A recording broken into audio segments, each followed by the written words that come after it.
AITA for letting my ex-girlfriend have gonorrhea for a year. About 18 months ago, I, 31 meters at the time, began dating a woman, Beth 24F at the time. Beth and I had a lot in common, and we met fairly often.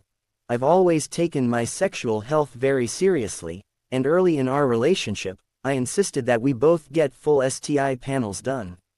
Beth was fully on board with this, and we went and got tested together.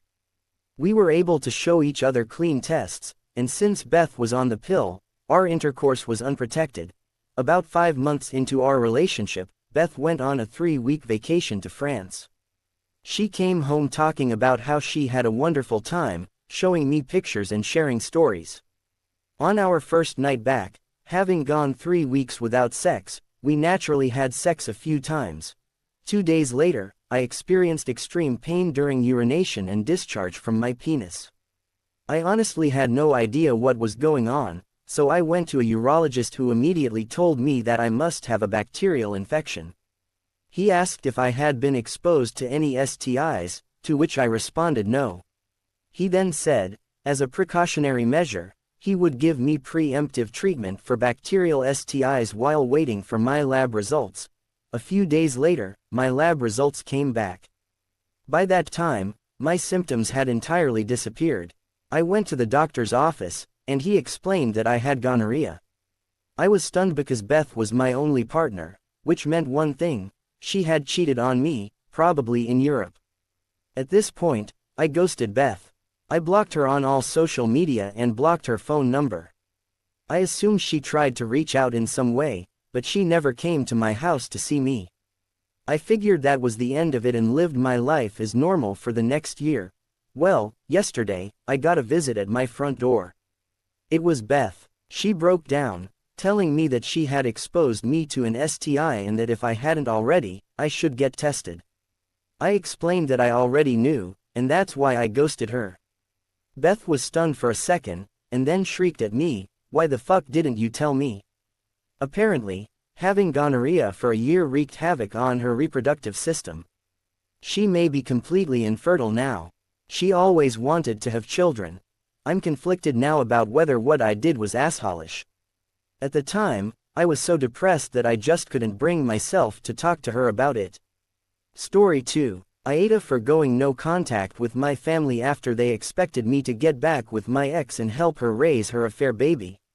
I am a 30-year-old male. I'm not sure how to word this because I'm crushed and don't know what to do. I have been with my high school sweetheart, Cassie, since we were 17. My parents love her, and so did I. Our parents were always asking when we would get married and give them grandchildren, and Cassie and I would say, when we are financially stable. We are both doing well in our careers. My job, however, sometimes requires me to leave the country. I left 7 months ago. I am due to go back this week. However, a friend of mine called to tell me that Cassie is 3 months pregnant. Obviously, I am not the father. I didn't believe my friend and called Cassie. After pushing her, she finally broke down crying and admitted that she is pregnant and it was a drunken mistake. She said she doesn't know who the father is because it was a random guy. She said she wanted to keep the baby and for us to raise the baby together. I was in shock and ended the call. I texted her and said we were done. She tried to call back, but I switched my phone off. I was on autopilot for a couple of days and just worked. Then my boss told me he had a family emergency call from my dad, and I took the call. My parents basically said that Cassie confessed to cheating but it was a mistake. And the baby needs a father. I saw red and told him if he was so worried about the baby, then he can step up and be there. We got into a heated argument, and I ended the call and blocked him. My mother, him, and my ex have been texting from different numbers, telling me to step up and that mistakes happen. I got so frustrated that I called them and said that I was going no contact with them and that I will be applying for a visa to stay in the current country permanently.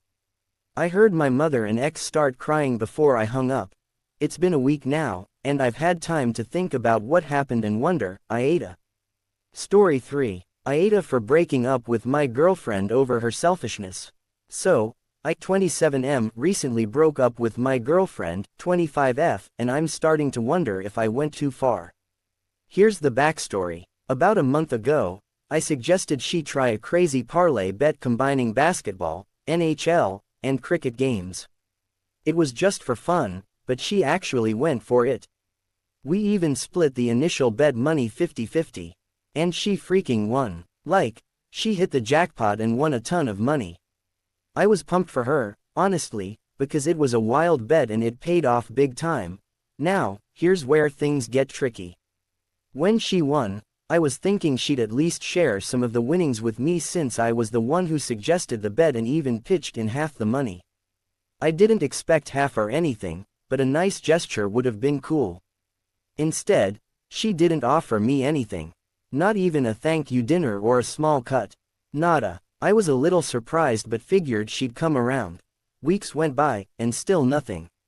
I brought it up casually, and she just brushed it off, saying it was her money and she didn't owe me anything. I tried to explain that I wasn't trying to take her winnings but just wanted to feel appreciated. She got defensive and accused me of being greedy and trying to take advantage of her. I was hurt and felt really unappreciated, so I ended things. Now I'm second-guessing myself. Did I overreact? Was I wrong for expecting something in return for helping her win that money? I mean, it wasn't like I was asking for half, but a little acknowledgement or something would have been nice. Anyway, I'm feeling kinda crappy about it all and wondering if I'm the asshole here. AITA for refusing to have sex with my boyfriend's brother. So, I 21F have been dating this frat boy 22M for a few months now. Let's call him Jake. We met at a party, and things have been casual from the start. Jake made it clear he didn't want anything serious, and I was fine with that initially. However, things have been getting more complicated, and I need some perspective.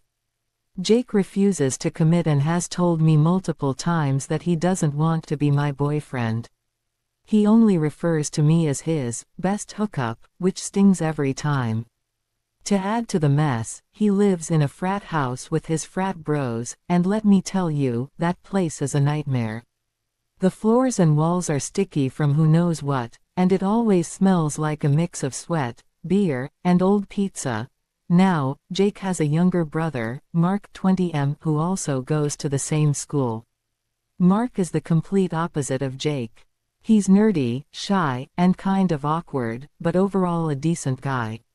I never had any issues with him until recently. Last week, Jake casually mentioned that Mark is struggling because he's never had a girlfriend or even kissed a girl. Jake then suggested that I sleep with Mark to help him out, calling it a favor for his brother. I was absolutely stunned and immediately refused. I mean, who does that? Jake didn't take my refusal well. He got angry and started pressuring me, saying I was being unreasonable and selfish. Things escalated quickly, and I left the frat house in a huff. A couple of days later, I found out that Jake had shared my nudes, which I had sent him while we were dating, in a group chat with his frat brothers. I was mortified and furious. I confronted Jake, and he shrugged it off, saying I was overreacting and that it was just a joke. I was so angry and hurt that I reported him to the school's administration and shared the whole story with my friends. Now, the frat is under investigation, and Jake's reputation is taking a hit. Some of his frat brothers are calling me a snitch and saying I ruined their lives over something petty. So, Reddit, AITA for refusing to sleep with Mark and then exposing Jake for sharing my nudes. AITAH for telling my sister-in-law she can't bring her kids to my child-free wedding. Hey everyone, I 29F am getting married in a few months. My fiancé and I have decided to have a child-free wedding. We both love kids, but we wanted our special day to be an adult affair so that everyone, including the parents, can relax and enjoy themselves without having to worry about their children. We sent out invitations with a note politely explaining that our wedding would be child-free and hoped everyone would understand. Most of our guests were supportive, but my sister-in-law, Sil, who has 3 kids under the age of 10, was not happy. she called me immediately after receiving the invitation and said it would be impossible for her to attend without bringing her kids. She insisted that she couldn't find a babysitter for the whole day and that it was unfair to exclude her children, who were part of the family. I tried to explain our reasoning and even offered to help her find a sitter or cover the cost of one for the day. She refused and said that if her kids aren't welcome, then she won't come. This led to a heated argument where she accused me of not caring about family and being selfish. Now my fiancé's family is divided. Some think I'm being unreasonable and should make an exception for her kids, while others agree with our decision and think my sil is overreacting. I'm starting to feel guilty and wonder if I'm in the wrong for sticking to our child-free rule. AITA for not allowing my sister-in-law to bring her kids to our wedding. TLDR, we're having a child-free wedding. My sister-in-law is upset and says she can't attend without her kids. I offered to help with a babysitter, but she refused. Now there's family drama, and I'm wondering if I'm being unreasonable. AITA for ending my friendship with someone who endangered my child. I 35F allowed my neighbor and former best friend 27F to take my teenage daughter 16F out of town with her family to a music festival. In attendance were my daughter, the neighbor and her 3 minor children, the neighbor's boyfriend 26M and his 2 minor children, and the neighbor's brother age unknown, but he is an adult. It was the type of festival you have to camp at, and they were there for 3 days. When they returned from the music festival, my daughter told me she was given drugs in the form of an edible. She didn't know what was in it, but she ingested it. She also stated that she witnessed the neighbor's brother, and the neighbor's boyfriend do acid. My neighbor never mentioned any of this to me. Only after she found out my daughter told me what happened did she apologize. When she finally spoke to me about it, she said she would have called me to ask if it was okay, but that she had no phone signal to do so. She acknowledged that it should not have happened. I was baffled to find out that she even thought this sort of thing would be okay with me to begin with. I reported it to the authorities and to the event staff at the music festival. The neighbor was charged with contributing to the delinquency of a minor. After this, our friendship deteriorated, and we eventually stopped talking. Fast forward a few months, and I am freshly out of the hospital after having had a stroke. That stroke left me physically disabled, and I'm honestly lucky to be alive. My daughter was experiencing a mental health crisis the week I had returned home from the hospital, and I took appropriate action to get her medical care, calling the police and mobile crisis, etc. The neighbor decided to involve herself unbeknownst to me. She was keeping contact with my daughter after our friendship ended, and tried to stop me from getting medical care for my daughter. The neighbor called the police on me 4 times that same week and called CPS twice. I only know this because she admitted it in court. She made a laundry list of allegations that the authorities were able to see weren't true. At one point, she was calling the police once a day on me, making various allegations. Her calls lasted for almost 2 months.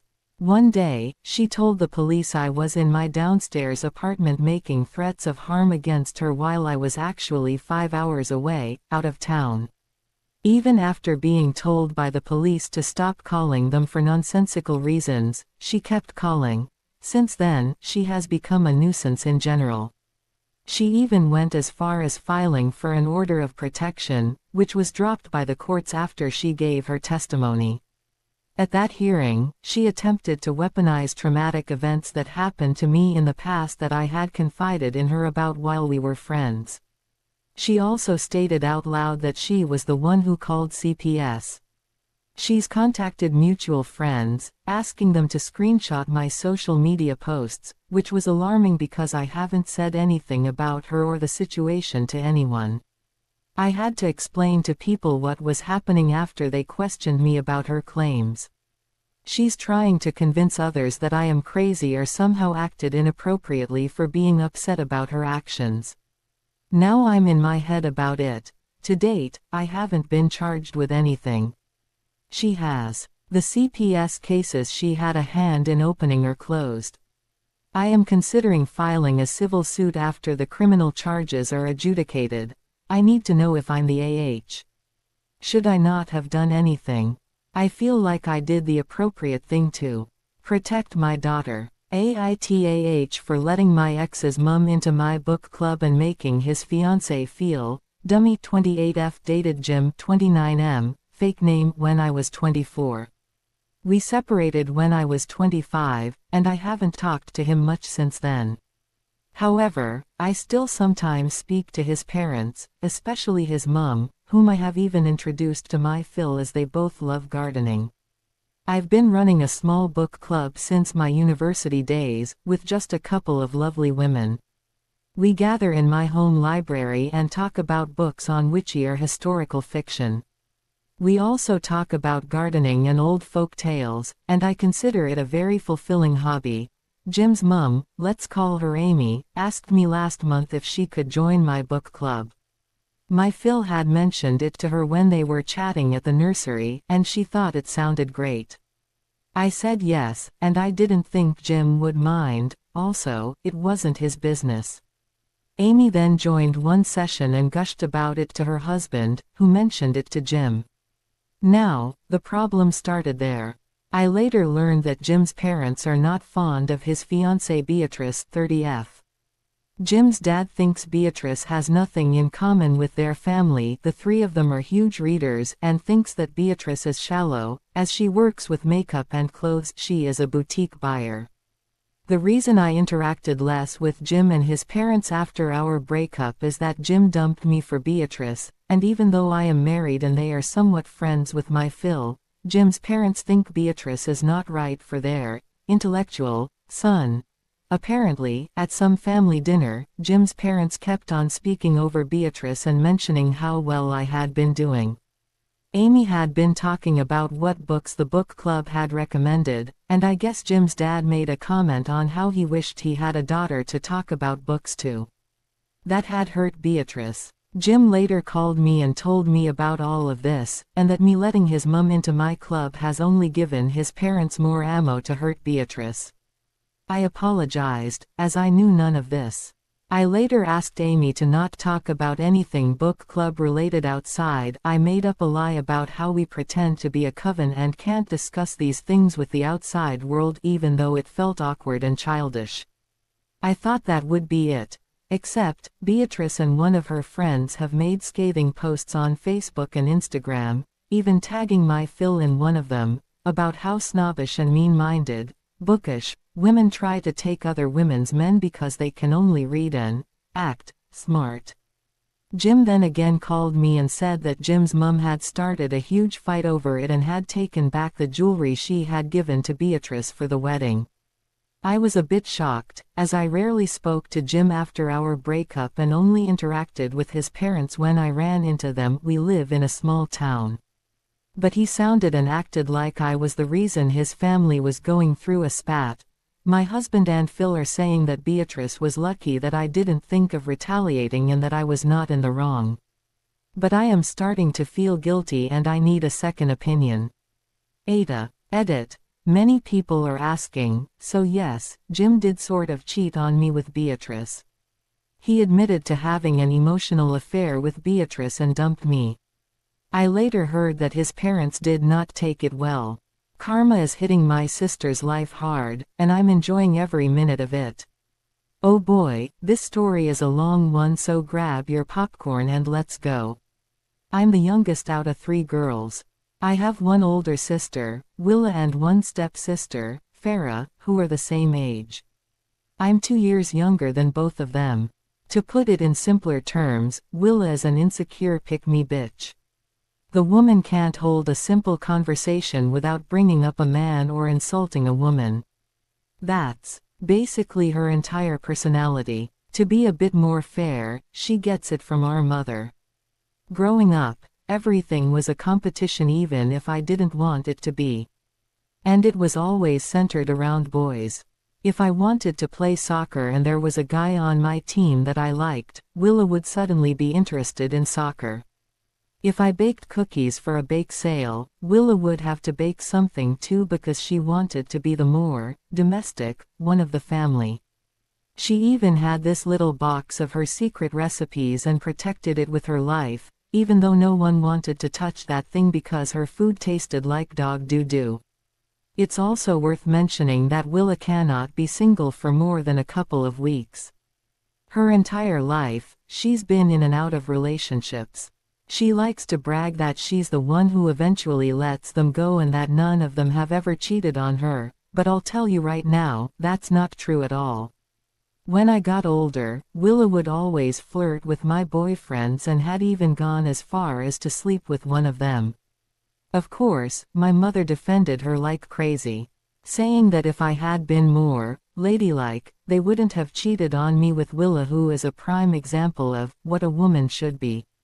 My dad yelled at her and told her that she was way out of line, but my mom said that Willa did nothing wrong and admitted to cheating on my dad a few times. Of course, this whole situation ends up leading to their divorce. I'm in high school when my dad marries my stepmom and Farah comes into the picture. Farah is Willa's exact opposite. She's nice. She can actually hold an interesting conversation and she's funny too. But Willa would start to make these really weird comments about Farah. Since they're the same age, I guess Willa saw her as more competition and started to leave me alone. They both attended the same university, and Willa would constantly make fun of Farah for actually wanting to pursue a career, when she was just there to find a rich husband. Farah would tell her that she doesn't care to find a rich man, but Willa would laugh and say that's because she'll never be able to get one or even get married. One time, she said that she deserves to have Farah's skin tone because men like tanned women with curly hair.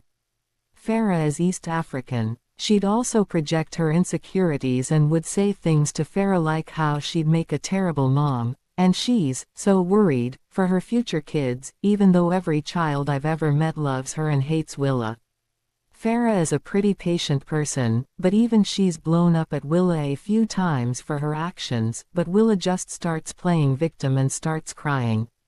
When Farah started dating this football player, Willa screamed at her and made her life a living hell and spread a rumor saying that they weren't actually together and Farah was just stalking him. This was her first boyfriend ever, but the idiot ended up cheating on her with Willa, and she later drops out of college to say that they're getting married. This causes a huge issue in our family and our parents are yelling at her to break up with him immediately, but Willa refuses. Some of our aunts and uncles with the same mentality agree with her, while others take Farah's side. I told Willa that if she goes through with this wedding, that I won't be attending and will cut off all contact with her. She just laughs and says that she doesn't want a loser with no man to be there on her special day anyways. The wedding happens and my dad goes, but me, my stepmom, and Farah stay behind. That's when I get bombarded with texts from my mother saying that I'm a terrible sister and I can't even be there for Willa's special day. That I shouldn't be taking sides with that WH0R3 and support my real sister. I tell her that Farah's more of a sister to me than Willa ever was and that I'm not sorry one bit and block her. Well, a few weeks after their wedding, Willa announces that she's pregnant. Surprise, surprise.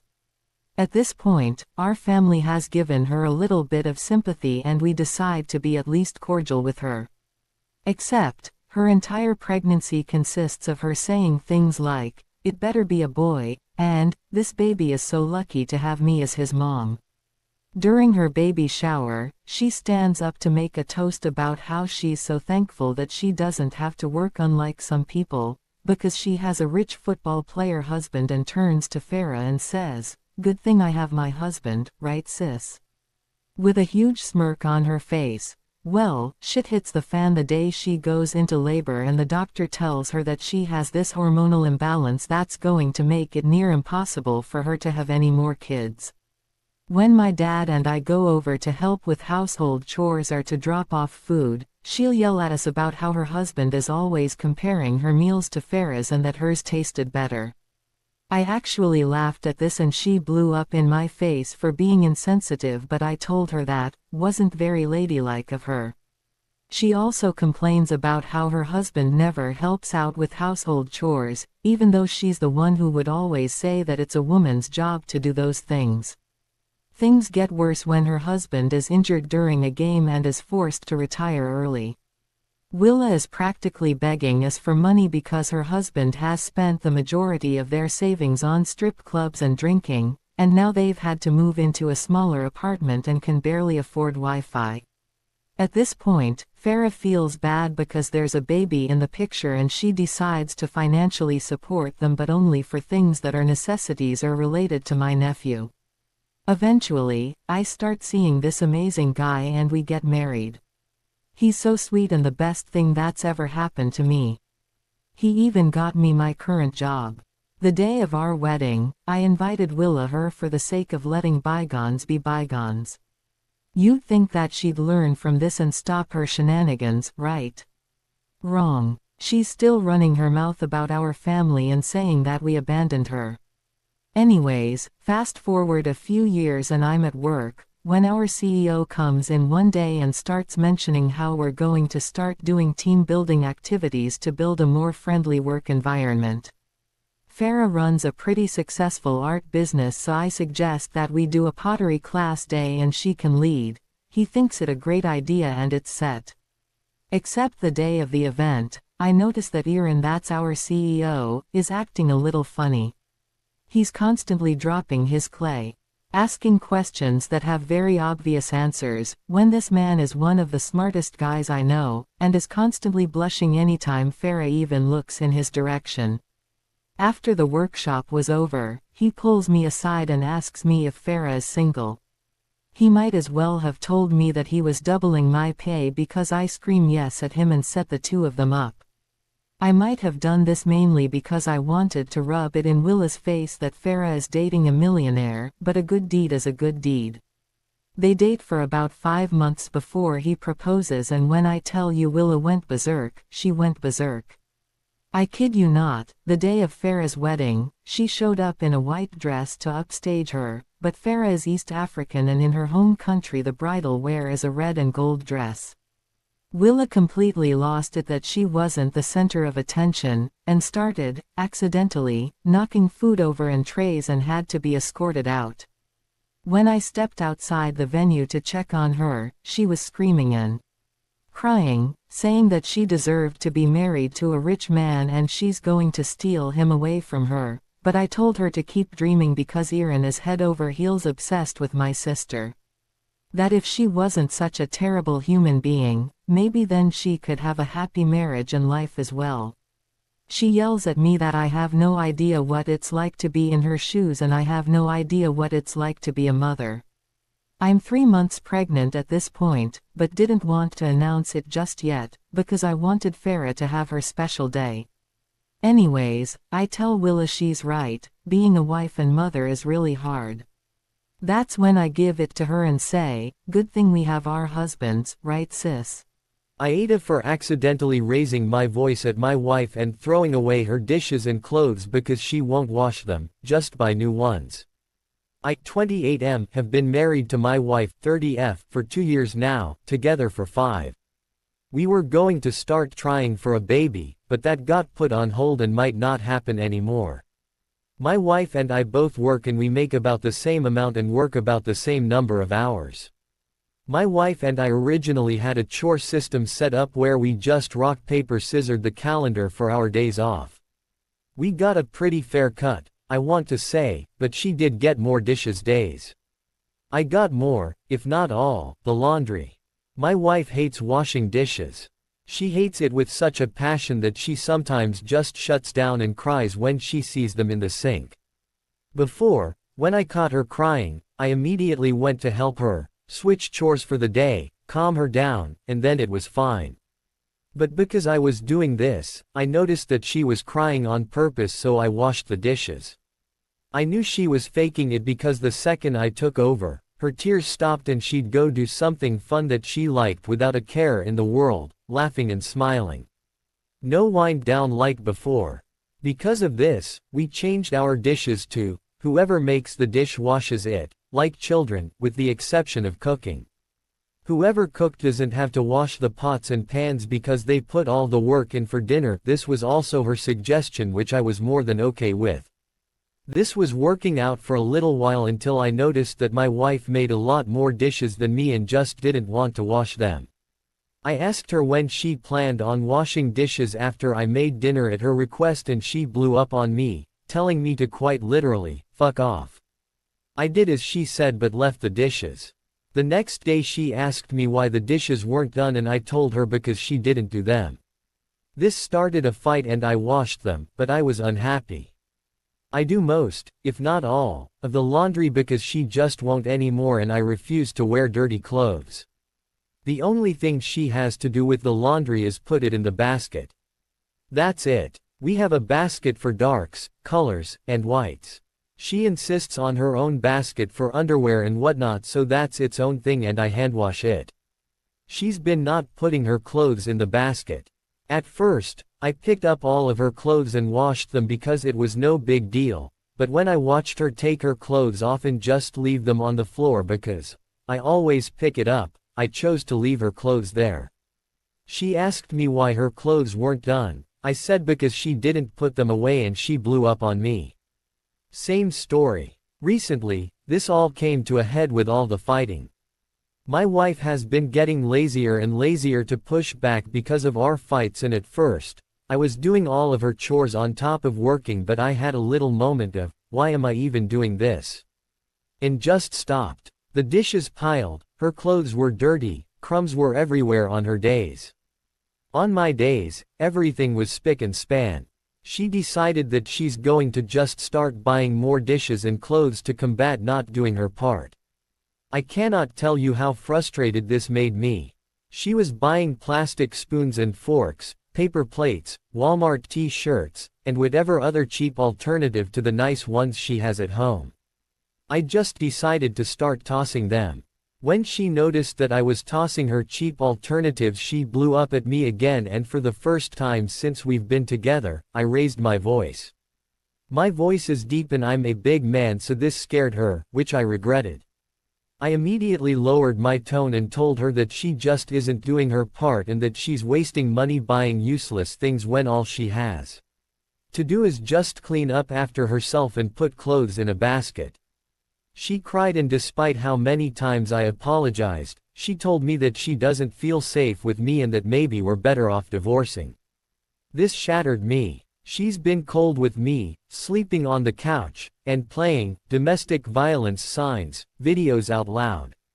It's such a low blow. The videos usually talk about yelling, throwing away items, control, emotional abuse, and signs that they're going to get physical. I don't think I'm wrong for what I did, but this is really wearing me down, and I've been getting some texts here and there from our families calling me an asshole, an abuser for throwing away her things and yelling at her, and that she needs to divorce me. The yelling was an accident. No one has wanted to hear what fully happened, and it's making me feel alone and a bit crazy. My friends are either staying out of it or are on her side if they're women. I've been losing friends. I feel like the asshole now. AITA. All I wanted was for her to clean up after herself. I'd never hurt her and I've never yelled at her before, which I do regret. I didn't mean to scare her, I was just beyond frustrated because this has been building for months. I get that it was probably immature to throw away the disposables and that I should have just cleaned up after her, but I was just frustrated. TLDR, wife started buying disposable dishes and cheap Walmart clothes after she stopped doing chores and I didn't pick up after her. She found out, we fought, she's been cold and playing DV sign videos out loud. I feel like the asshole now, but a tiny part of me still feels like I'm not. Yelling at my wife for refusing to stop eating my fries. I know fry stealing has been a topic here before, but here goes. My M48 son, 15, asked if we would pick up some McDonald's for lunch while we were out. My wife, 49, had already eaten, and we had food at home, so she said if he wanted fast food he could spend his own money on it. My wife and I swung by the McDonald's drive-thru, and because I had not yet eaten, she placed our son's order and a combo for me. She did not order anything for herself. When we pulled up to the window, she began to put on hand sanitizer, and I asked if she was going to eat other people's fries. She said yes. This is an old habit that we've had friction about before, but not for several years. She knows that it drives me crazy, and that I would much prefer her to order something for herself, rather than eating the food that I ordered. Had I known I would be ordering for two, I would have ordered differently. My wife began to eat fries from the bag with glee, and I asked her why she thought that was okay. She said, "I'm only eating one," and then, of course, proceeded to eat a dozen more. She said that she was not eating my fries, but was eating our son's fries. I reminded her that he likes fries and wanted McDonald's enough to offer to pay for it with his own money. She had at this point eaten half of his fries, so she took a handful from mine and filled his back up. I needed to take medicine before I ate, so I was waiting the 5 minutes until we got home to eat. Meanwhile, she was reaching into the bag and continuing to eat French fries. Each time I asked her to stop, she said, "It's not a big deal." Or, "Just one more." I could feel myself fuming as she continued eating my food while I waited to eat. After what had to be at least the 4th or 5th time I asked her to stop eating my food, she said, "You're being kind of a jerk," and I said, voice raised and frustrated, "Because you won't stop eating my freaking French fries." At this point, she looked wounded, went quiet, and ditched the plans we had to go look at cars later in the afternoon, instead giving me the cold shoulder. All day, she had been in good spirits as she was eating my food, and her demeanor changed completely when I got upset. I don't doubt that I hurt her feelings, and it probably embarrassed her somewhat. I didn't like it either. When I asked what was the matter, she just said she didn't enjoy being yelled and cursed at, which is understandable. Nobody does, and I get that. I might be the jerk too.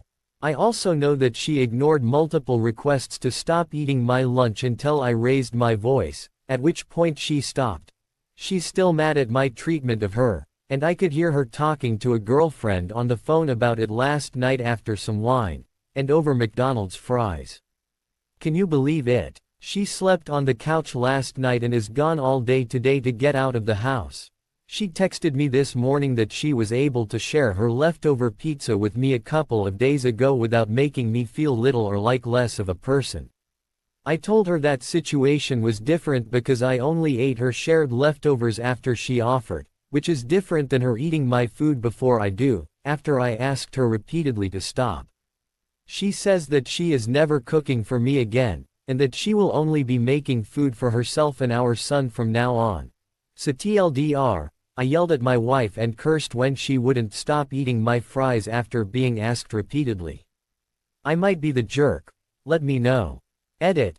Thanks for the opinions, everyone. I appreciate the feedback. My wife is a wonderful person in most respects, and I'm pretty okay too. It seems the thing is to always order extra fries, and to be kind to one another. AITAH for not boycotting a school trip to a theme park that my niece couldn't go on. At the end of each year our son's school takes all the kids to a nearby theme park. To go the kids do have to get decent grades for 2 out of the 3 trimesters. By decent I mean they have to at least get C's. If you get any D's on 2 or more trimesters you don't get to go on the trip and have to stay at the school with the other kids who couldn't go. My niece, who also goes to the same school, struggled with math this year and got D's the first 2 trimesters and wasn't allowed to go on the trip. Her mom, my sister, made a huge deal about how the policy was horrible as it made the kids who couldn't go feel both left out and obviously singled out for having bad grades. She tried bringing this up to the principal to get the policy changed, but that didn't work. So then she tried to get a movement going to get other parents to boycott the trip. Everyone's kids really wanted to go on the trip, so no one was willing to boycott the trip. Aside from the parents of the kids that weren't already allowed to go. My son got decent enough grades and was allowed to go on the trip. My husband and I had also signed up earlier in the year to be chaperones. My sister felt like we betrayed her and her daughter by letting our son go on the trip and for chaperoning. She thinks since we're family we should have stood by her and her daughter against the unfair rule. Also that my husband and I could have helped her make a bigger impact by threatening to drop out of chaperoning. Here's the part where we may be a bit hypocritical. One of the main reasons we decided not to boycott the trip is because we didn't want our son to feel left out. All his friends were going to go and he would have been the only one in his group that didn't. Honestly, we also just wanted to go ourselves to have fun. The kids are old enough that they don't have to constantly watched by chaperones. They're allowed to venture off with their friends. As chaperones we only have to man one of the check-in points, the kids have to check in twice for a couple's hours. The rest of the day we basically get to ourselves, which is really great since the chaperones get free tickets. They can be a bit expensive at their regular price. AITA for not wanting to get back together with my ex-wife who left for a job abroad. I'm a 28-year-old man currently in the midst of a complex situation that intertwines my past and present. Currently, I'm confronted with confusion about who's the real wrongdoer in this predicament, hence the need for some impartial perspectives. Years ago, I was married to a woman I'll refer to as Lisa, for the sake of anonymity. Our relationship hit a crossroads when Lisa received an irresistible job offer from abroad. Despite our love and shared memories, we decided to part ways because I couldn't justify leaving my close-knit family, my career that I was passionate about, and the life I've built here. Fast forward to the present, amidst global uncertainties, Lisa lost her job and has returned to our home country. She reached out to me, proposing that we give our relationship another shot and start afresh. Her family, with whom I've kept contact, echoes this sentiment and seems to believe that a reunion would be most beneficial. Undoubtedly, my affluent background might be contributing to their staunch belief in us getting back together. However, things have significantly changed since Lisa's departure. I found love in Jane, who has been an amazing partner and is soon to be the mother of my son. My parents absolutely adore Jane.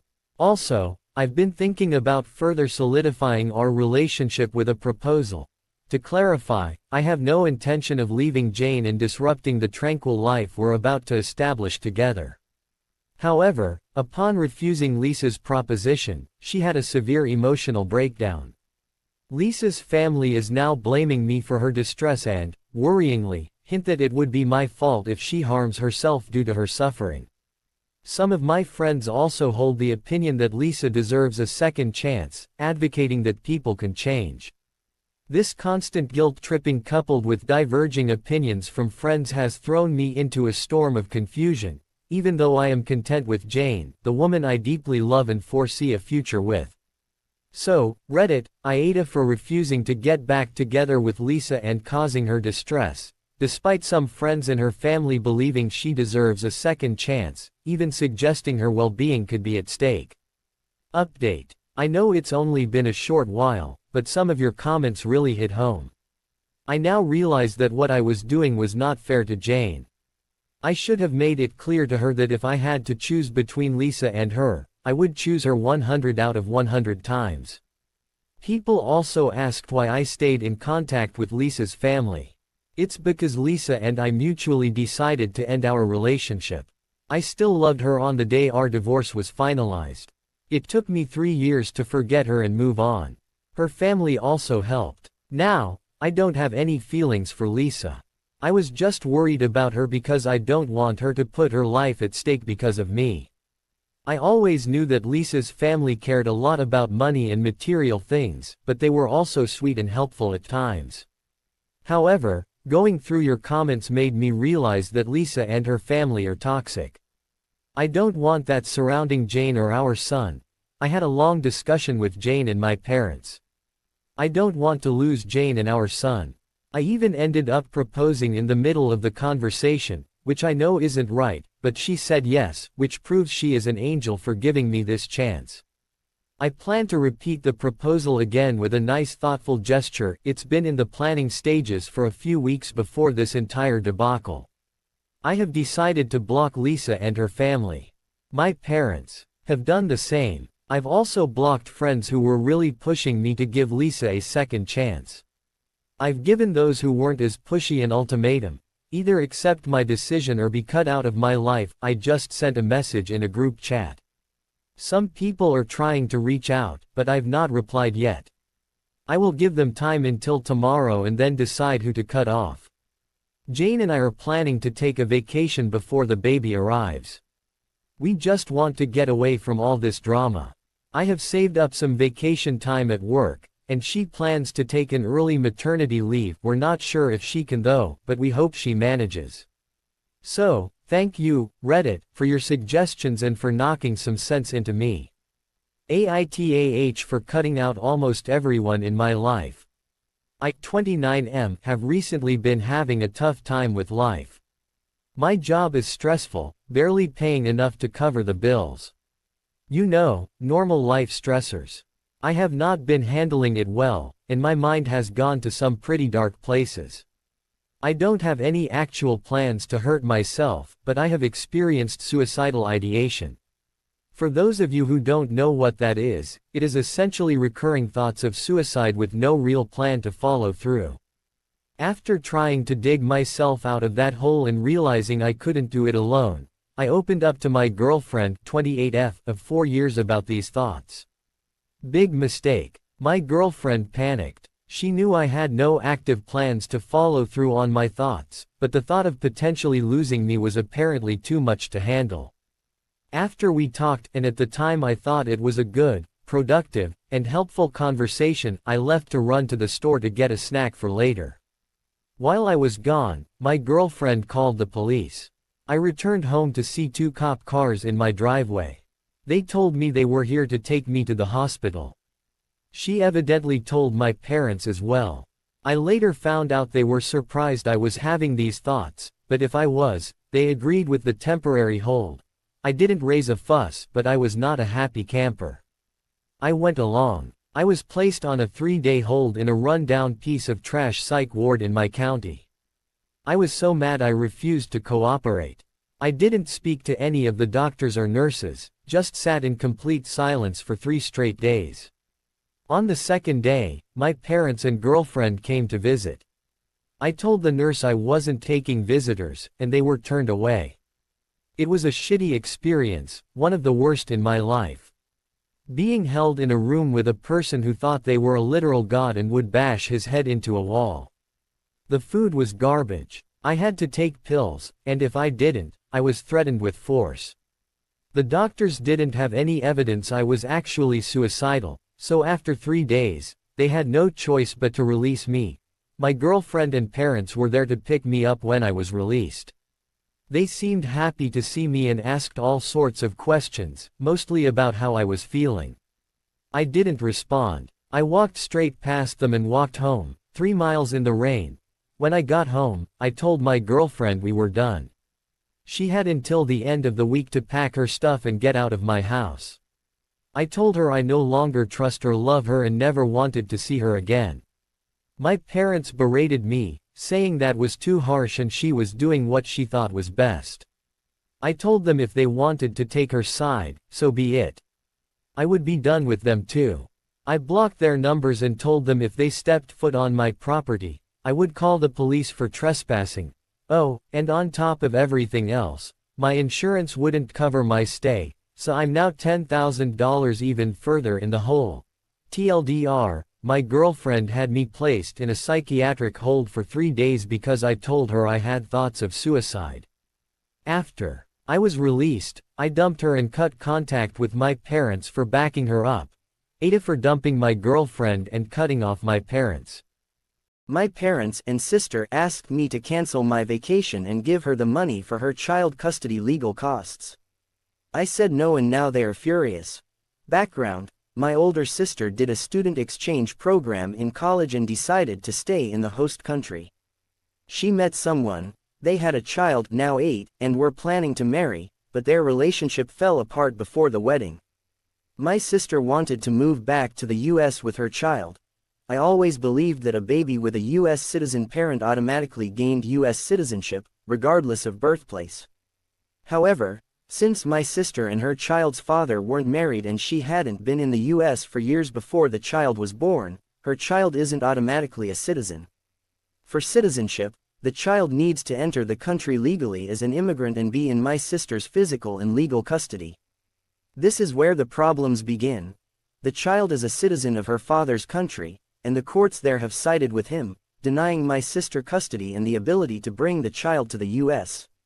Appeals have upheld these decisions, citing the child's lack of ties to the US, better healthcare, and a higher standard of living in the current country. Although US law has changed to grant citizenship to children in such situations, it doesn't apply retroactively to my sister's case. Despite trying courts, lawyers, and politicians in both countries, the law remains against her. Her ex insists their child will not come to the US until they turn 18 and can decide for themselves. My sister's options are to stay in the other country with visitation rights or move back to St. Louis and visit once or twice a year. To help with legal bills, my parents re-mortgaged their house, gave her their savings, and my mom even got a job as a cashier. My dad can't retire now. They're seeking social assistance due to their dire situation. I'm a phlebotomist and can't financially support them if things worsen. Despite their sacrifices, they continue helping my sister. Now, they've found out about my vacation, a Viking cruise I've been anticipating for over a year, and want me to cancel it and give the money to my sister. I haven't had more than 3 days off in a row since starting my job in 2020, and I don't want to cancel it. I have no debt, but they're pressuring me to take on debt for her sake. When I refused, my sister exploded, and my parents backed her up, expressing their disappointment in me. They won't speak to me unless it's to voice their anger. Despite knowing I'm right, their reaction hurts deeply. Besides my sister's child, they're the only family I have. Yet, their relentless demands and anger have pushed me to a breaking point. I thought that was the worst of it until I received a phone call late last night. It was my mother, and her voice trembled with urgency. "Your sister, something's happened. We need you to come immediately." The urgency in my mother's voice sent chills down my spine. I immediately packed a bag and drove to my parents' house. The whole way there, my mind raced with possibilities. What could have happened? Was my sister okay? What did my mother mean by, "something's happened"? When I arrived, the house was eerily quiet. My parents were sitting in the living room, their faces etched with worry and exhaustion. My mother looked up at me, her eyes red from crying. "It's your sister," she said, her voice barely above a whisper. "She's had a breakdown." I felt my heart drop. "What do you mean? Is she okay?" My father shook his head. "She was found in her apartment, unresponsive. She's in the hospital now, under psychiatric observation." The room spun around me. This was far worse than I had imagined. "What triggered it?" I asked, trying to keep my voice steady. "Everything," my mother replied. "The stress of the custody battle, the financial strain, the isolation. It all became too much for her." I sat down, feeling the weight of the situation pressing down on me. "What can we do? We need to support her," my father said firmly. "And that includes helping with her legal costs. We were hoping, maybe you could reconsider canceling your vacation." I stared at them, torn between anger and guilt. "I've already said no. I need this break. I've been working non-stop for 4 years. I'm not just being selfish, I need this for my own mental health." "But your sister needs you," my mother pleaded. "We're all she's got." I sighed heavily. "Fine, I'll go see her. But I'm not canceling my vacation." When I visited my sister in the hospital, it was like looking at a shell of the person she once was. Her eyes were vacant, her spirit broken. She barely acknowledged my presence. The doctors said she needed time to recover, but I couldn't shake the feeling that she might never fully come back from this. The next few days were a blur. My parents and I tried to balance visiting my sister with managing our own lives. The tension between us remained, but we all focused on my sister's well-being. Then, just as things seemed to be stabilizing, I received a letter in the mail. It was from a law firm in the other country. Confused, I opened it and began to read. My heart pounded as I realized what it was. Her ex-fiancé was suing for full custody of their child, with the intent to legally sever any rights my sister had left. The letter stated that he believed my sister's recent breakdown proved she was unfit to be a mother and that the child would be better off with him, permanently. I stood there, the letter trembling in my hands. This was it. If he won, my sister would lose her child forever. I knew I had to act, but what could I do? The legal fees alone would be astronomical, far more than any of us could afford. And the emotional toll, I wasn't sure if my sister could survive it. As I stared at the letter, my phone rang. It was an unknown number, but I answered it anyway. "Hello," I said, my voice shaky. "Is this Alex?" A woman's voice asked. "Yes, who is this?" "This is Laura Mitchell, from the U.S. Embassy. We need to talk about your sister's situation. There's something you need to know." The news from Laura Mitchell at the U.S. Embassy sent a jolt of adrenaline through me. I listened intently as she explained that there might be a glimmer of hope for my sister's case. She mentioned a new legal precedent that could potentially sway the court's decision in our favor. But there was a catch. It would require significant financial resources and a team of expert lawyers. After the call ended, I shared the news with my parents. Despite their initial skepticism, the possibility of a breakthrough reignited their hope. We knew we had to act fast if we wanted to save my sister from losing her child. With a heavy heart, I made the decision to sacrifice my Viking cruise and allocate the funds to my sister's legal battle.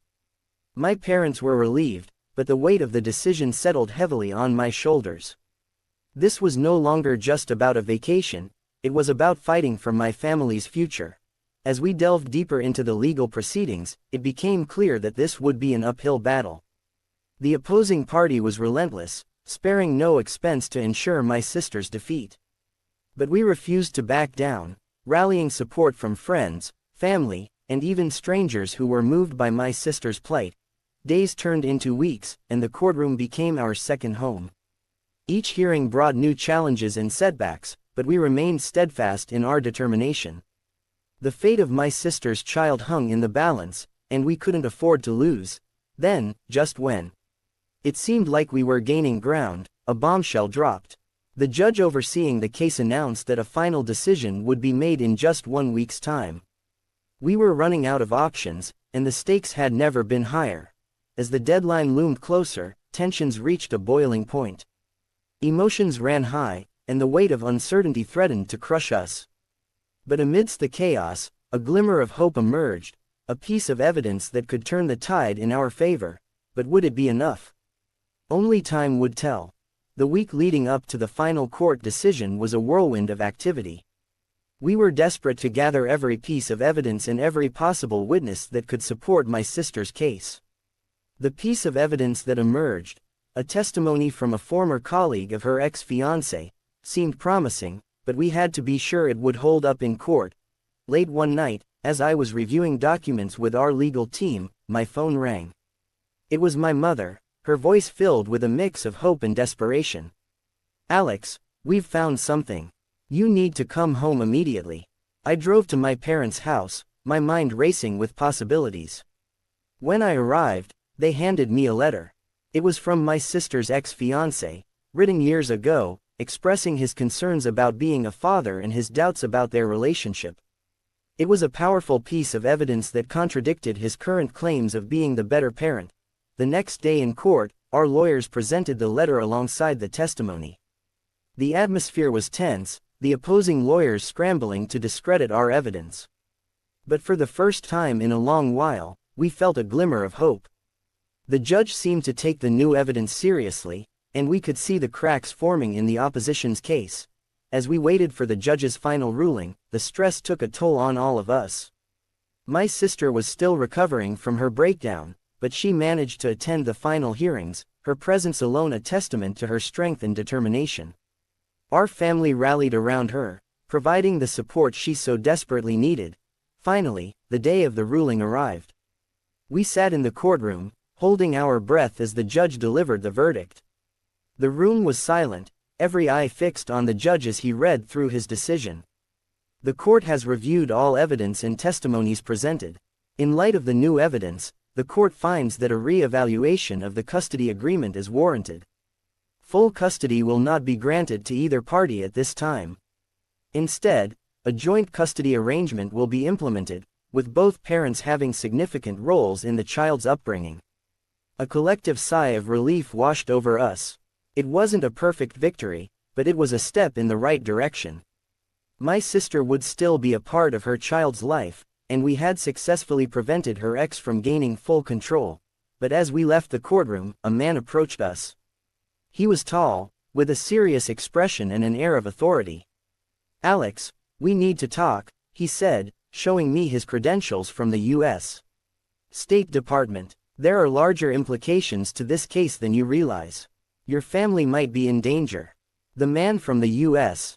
State Department, Agent Thompson, escorted us to a private room in the courthouse. The tension was palpable as he closed the door and began to speak. "Alex, your family has been through a lot. This case has garnered international attention, and there are people who want to make sure justice is served. We've been monitoring your sister's situation closely." He handed us a file filled with documents. "We have evidence that your sister's ex-fiancé has been involved in illegal activities.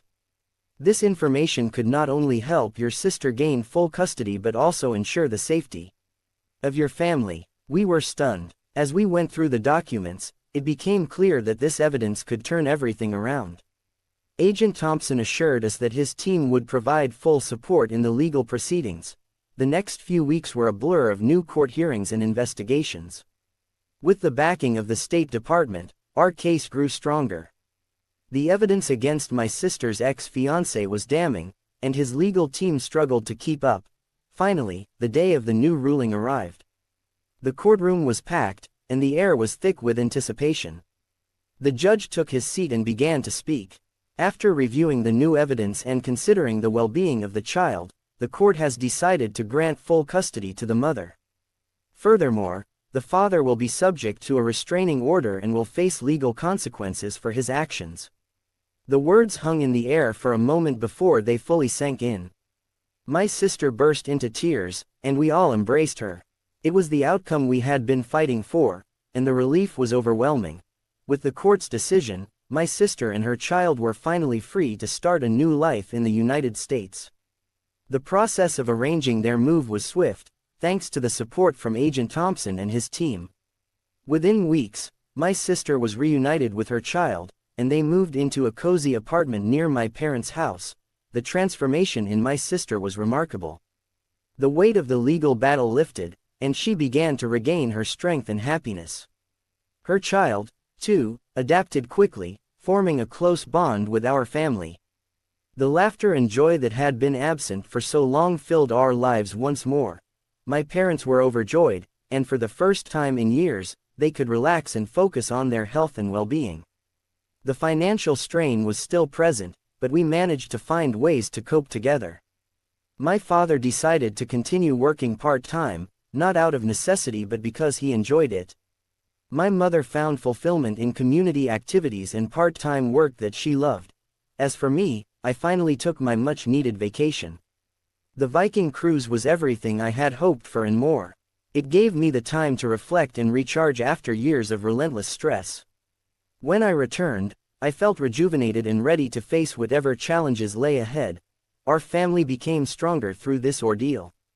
We learned to communicate better, support each other, and prioritize our mental and emotional health. My sister, now a fierce advocate for parents in similar situations, found a new purpose in helping others navigate the complexities of international custody battles. On a sunny afternoon, we gathered for a family picnic at the local park. My sister's child was playing happily, my parents were laughing, and the air was filled with a sense of peace and contentment. It felt like the beginning of a new chapter for all of us. Just as I was soaking in the moment, my phone buzzed. It was a message from Agent Thompson. "Alex, we have one more thing to discuss. Something important about your sister's ex-fiancé's connections. Can we meet tomorrow?" A sense of curiosity and slight apprehension washed over me. What could it be this time? As I looked around at my happy family, I knew we could face anything together.